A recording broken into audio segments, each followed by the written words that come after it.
Hoje a gente vai analisar uma dupla que está sempre brigando, que está sempre lutando entre si, mas que nunca se larga, mesmo porque um é filho do outro. Urano versus Saturno. O novo contra o velho. Você vem comigo?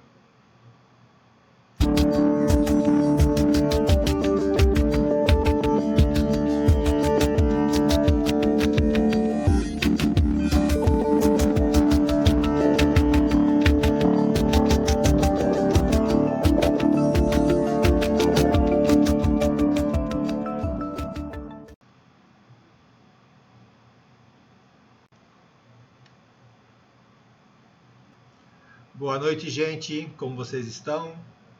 Eu espero que todos vocês estejam bem, espero que todos vocês estejam com saúde, espero que todos vocês estejam em paz aí junto aos familiares de vocês, junto aos bichos de vocês, junto aos amigos de vocês e a quem mais for caro e querido ao coração e à alma de cada um, tá bom?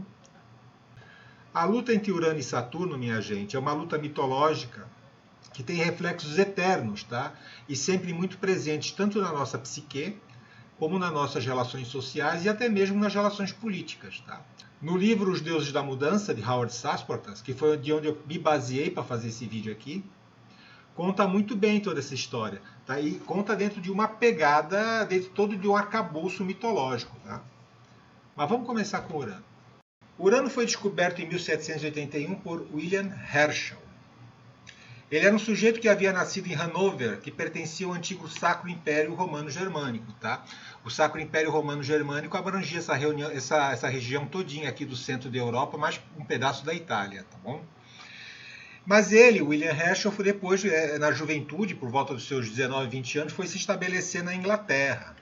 Herschel ele era músico de formação, ele era professor de música, ele era compositor, ele chegou a escrever algumas peças, ele era organista, né, aquele pessoal que toca órgão em igreja, tá? Mas que com o tempo ele foi estudar astronomia, construiu ele mesmo seus próprios telescópios e acabou descobrindo o planeta Urano. O homem também não era fraco não, hein? E Urano a gente sabe, né? Tem toda aquela órbita excêntrica, né? Totalmente diferente, tá até aqui é mostrado no desenho, que simboliza bem as características dele, não é verdade? Um planeta excêntrico, simboliza coisas fora do comum, etc. Para vocês verem que coisas inesperadas e insólitas é uma marca de Urano desde a sua descoberta. Como diz Howard Sasportas no livro Os Deuses da Mudança, né? As ideias parecem escolher o tempo que vão nascer. A descoberta de Urano coincidiu com a época das revoluções americanas, da Revolução Francesa, com a Revolução Industrial.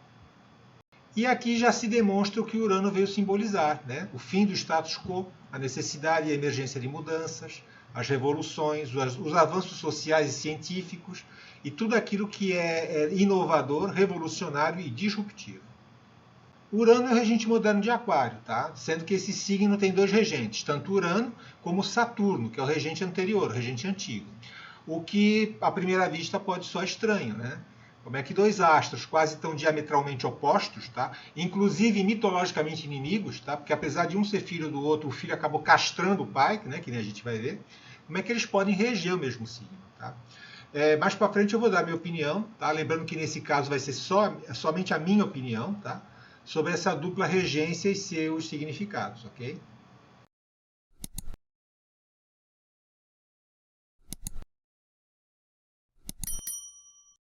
Na mitologia, Urano representa um papel importante lá na cosmogonia e da teogonia da Grécia Antiga, onde no princípio havia o caos, desse caos nasceu Gaia, né, que era a Mãe Terra, e ela acabou gerando, por sua vez, Urano, que governava o céu estrelado. Desse fato dele governar o céu estrelado, já se tira uma das principais características de Urano. Tá? Ele não era um princípio terrestre, Urano era um princípio aéreo, era um princípio das ideias, das visões. Né? Urano não fala sobre estruturação, ele não fala de fundamentação, ele não fala de realidade, ele fala de princípios, ele fala de ideias, ele fala de ideologias. Tá?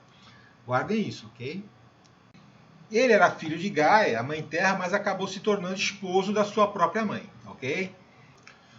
Lembrando que essa coisa de filho casar com a mãe, filho copular com a mãe, etc., são alegorias da mitologia, tá? Somente isso, ok? E toda noite ele copulava com a própria mãe e gerava milhares de filhos nela. O problema é que muitos desses filhos eram estranhos, né? Eram monstros grotescos, assim, bichos assim repulsivos mesmo, né? Então o que Urano fazia? Urano pegava e acabava empurrando de volta para dentro da barriga da coitada da Mãe Terra aqueles monstros todos, né? Ou seja, aquilo que não saía de acordo com os ideais dele, não saía de acordo com o que ele imaginava, ele tentava esconder de alguma maneira. Como Urano é associado com ideias, né, com ideais e com ideologias, isso tudo é muito parecido com aquelas ideologias que pregam o paraíso, né? Pregam a redenção social, pregam todo um mundo melhor, mas que na verdade geram regimes que são verdadeiros monstrinhos sociais e totalitários, né? E aí eles acabam dizendo que aquilo que foi criado não era a verdadeira ideologia que eles pregavam antes. Tá? E aí tentam maquiar a história, tentam esconder, ou seja, tentam enfiar o monstrinho de volta para a barriga da mãe. Vejam como que certas coisas da mitologia se adequam à vida real, hein?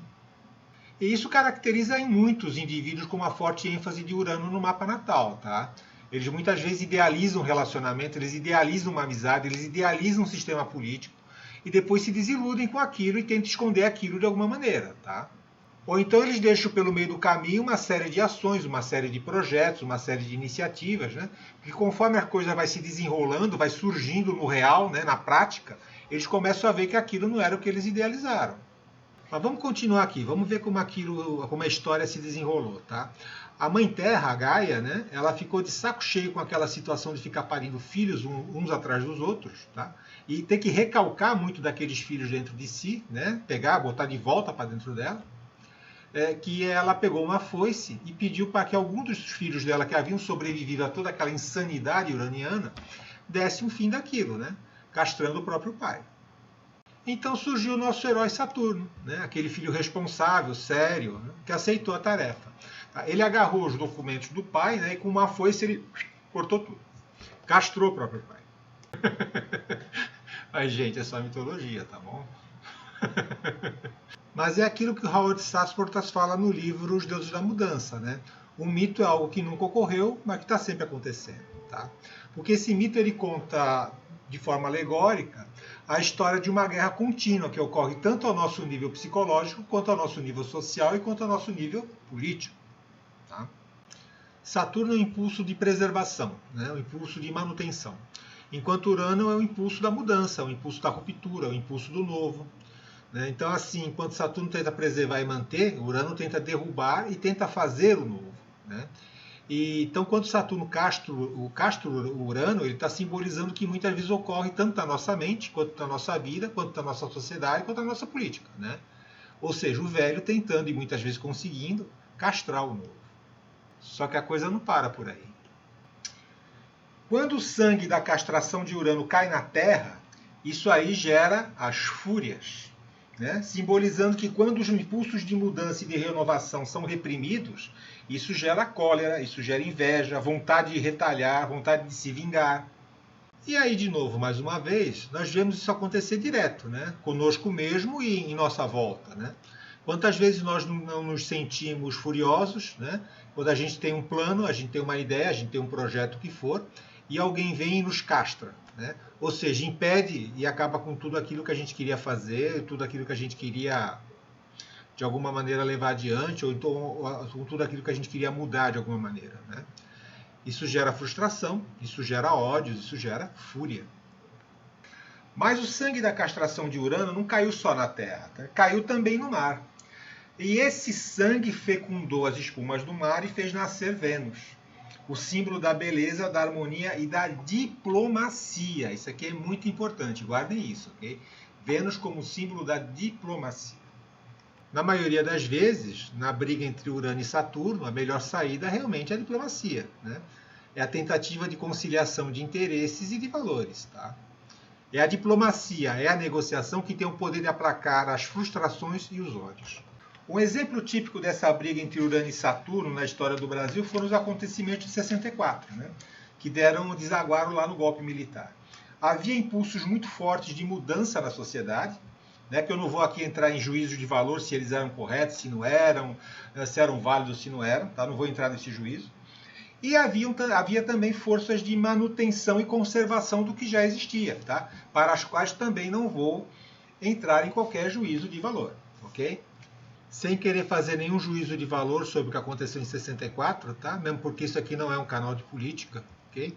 Mas ali nós tivemos uma situação onde Saturno castrou Urano, né?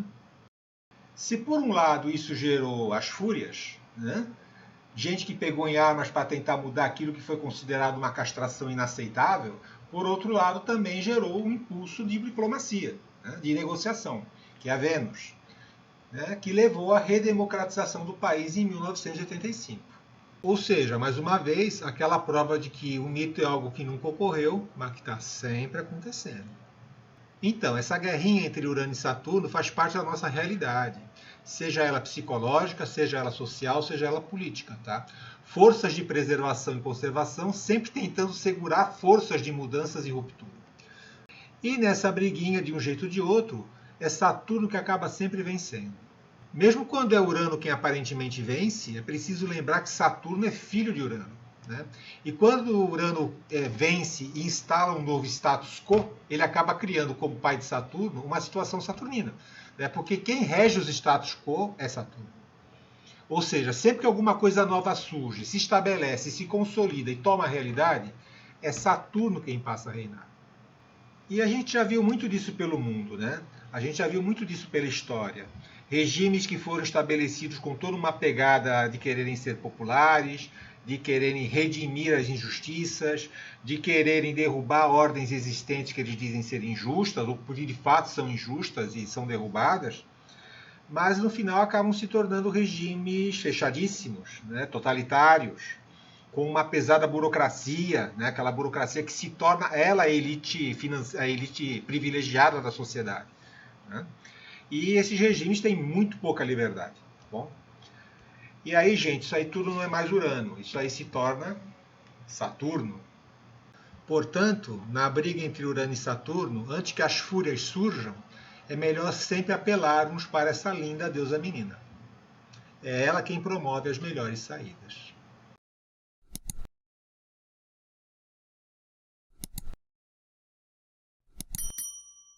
E é justamente nessa coisa de Urano gerar Saturno, né, que talvez esteja a chave para a gente entender a dupla regência de Aquário, tá? Que é dividida entre esses dois brigões. Né? Como pode Saturno, um planeta que é ligado à preservação, que é ligado às tradições, é ligado ao conservadorismo, reger um signo como Aquário, que é progressista, voltado para o futuro e para as revoluções? Talvez seja porque Aquário muitas vezes luta para instalar um novo status quo, e que depois luta para manter esse status quo. Tá? Aquário simboliza o jovem que luta pelas mudanças e esse mesmo jovem que depois luta por elas quando se torna velho. Mas aí ele está dogmático, ele está apegado às lutas do passado, ele está mais intransigente, ou seja, ele está Saturno. Né? E os exemplos disso na história, minha gente, abundam, tá? E se você gostou do vídeo aí, deixa um joinha, por favor, tá bom? Se inscreva no canal se for do seu interesse. Eu estou deixando aqui embaixo um convite para o meu grupo de estudos sobre astrologia moderna no Telegram, tá? Se você gosta de discutir astrologia num nível mais alto, ok? Com bastante respeito e sem discussões políticas, porque vai ser proibido, seja bem-vinda, seja bem-vindo, tá bom? O grupo ainda é pequeno, mas é aberto a todos que queiram discutir astrologia num nível mais alto e com bastante respeito, ok? De resto, fique com Deus, tenha uma boa semana e até semana que vem, ok? Tchau!